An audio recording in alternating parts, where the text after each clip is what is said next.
Hi friends, welcome to Jaya's garden. கொஞ்சம் வேகமாக மாடிக்கு வந்தேன், இருட்ட முன்னாடி வந்துட்டோம் அப்படின்னு சொல்லிட்டு. இப்போ என்னென்னா நைட்டுக்கு வந்து நான் இது வைக்க போகிறேங்க, கோதுமை பொங்கல். அதனால் கத்திரிக்காய் வந்து பாசிப்பருப்பு சாம்பார், ஒரு 2 கத்திரிக்காய் தான் வேணும், அதுக்காக ஓடோடி வந்தேன்.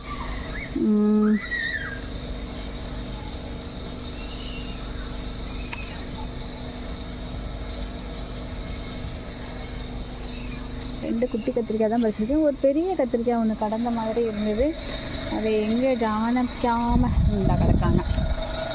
இது பாருங்க, தெரியுதா? 3 கத்திரிக்காய். வேறு எங்கேயாச்சும் இருக்கீங்களாடா? தேவையில்லை, 2 பேருக்கு சாம்பார் வைக்கிறதுக்கு இதுவே போதுமானது தான். ஆனாலும் எவ்வளவு கத்திரிக்காய் இருக்குது, குட்டி குட்டியாக இருக்குது. சரி, 4 கத்திரிக்காய் பறிச்சுக்கிட்டேன்.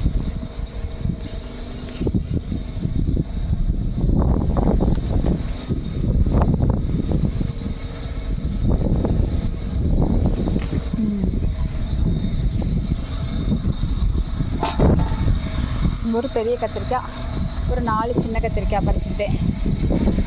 வேறு என்ன இருக்குது? சும்மா வந்து பாசிப்பருப்பு சாம்பார், 2 வெங்காயம், 2 தக்காளி, அப்புறம் 2 கத்திரிக்காய் எல்லாம் போட்டு கலந்து வச்சோம்னா சுவை நல்லாயிருக்கும். அவரைக்காய் இப்போ தான் வர ஆரம்பிக்கிறாங்க. ஸோ பிஞ்செல்லாம் வரல, ஒன்று கிடக்குது. ஒன்று கண்ணுன்னு அவரைக்காய் கிடந்திருக்கு. வேறு எதுவும் கண்ணுக்கு தெரிய மாட்டேக்கே, இருக்கா என்னன்னு தெரியல. ஒன்று தான் இருக்குது போல்.